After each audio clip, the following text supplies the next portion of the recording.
Dixon को लेकर हमेशा ये प्रश्न पूछा जाता है कि इतने भारी भरकम वैल्यूएशन पर भी इसमें करें क्या, निवेशित रहें या फिर इसे किनारा कर लें।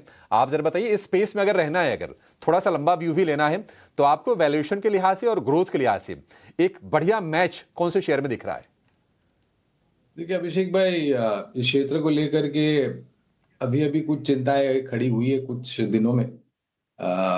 भारत जो अपनी दूरी बना करके रखा था चीन के साथ, और अभी ये जो अमेरिका के साथ मतभेद हुआ है टैरिफ को लेकर के, तो उस परिस्थिति में भारत भारत की सरकार प्रयास कर रही है और चीन की सरकार भी प्रयास कर रही है कि ये जो दूरी हुई थी दोनों देशों के बीच में ये कम हो। चीन के विदेश मंत्री वांग ली मेरे ख्याल से कल प्रधानमंत्री जी को मिलेंगे, ऐसी सूचना है। और अगर ऐसा होता है और अगर रिश्ते मजबूत करने का प्रयास होता है तो शायद चीन की तरफ से एक पहल ये होगी कि इलेक्ट्रिकल कंपोनेंट्स, चिप्स, सेमीकंडक्टर्स और पैनल कंट्रोल बोर्ड जिसे पीसीबीज कहते हैं, इसमें उनको थोड़ा बहुत मौका मिले भारत में कामकाज करने के लिए। उसके कारण इस क्षेत्र में इन सब कंपनियों में हमने बिकवाली आते हुए देखी, क्योंकि पिछले हफ्ते या उसके हफ्ते उससे पहले वाले हफ्ते में कंपनी सभी सक्षम और मजबूत हैं, चाहे आप डिक्सन टेक्नोलॉजीज बोल लीजिए या फिर एम्बर एंटरप्राइजेस बोल लीजिए या फिर पीजी इलेक्ट्रोप्लास या फिर केन्स टेक्नोलॉजी। हमारी रिसर्च टीम के तरफ से एक कंपनी इस क्षेत्र में जिसमें बहुत बड़ा करेक्शन आया है, नतीजों में थोड़ी बहुत निराशा थी और इन्वेंट्रीज को लेकर के एक प्रश्न चिन्ह लगा था, वो है पीजी इलेक्ट्रोप्लास्ट। अभिषेक, मेरे ख्याल से 500 के नीचे करीबन 490 के आसपास मौजूदा स्तर पिछली बारी जब नजर पड़ी थी, आप शायद उसके ऊपर आया होगा।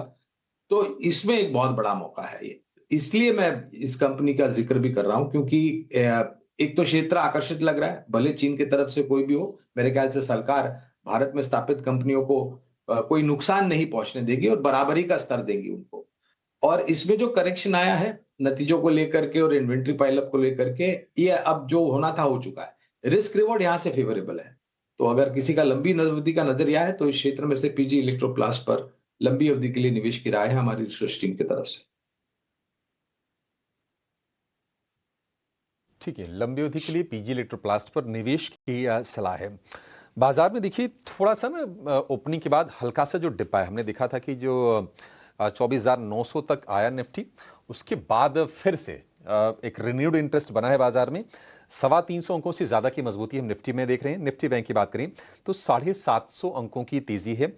और आज जो निफ्टी में सबसे ज्यादा जो कमजोर शेयर है वो है एल&टी, लेकिन कितना कमजोर है? आधे % के आसपास की कमजोरी उसमें है। बाकी आईटी कमजोर है क्योंकि यूएस वाला थोड़ा ओवरहैंग है। और हम देखेंगे कि जैक्सन होल की बैठक में क्या कुछ डिसीजन होता है।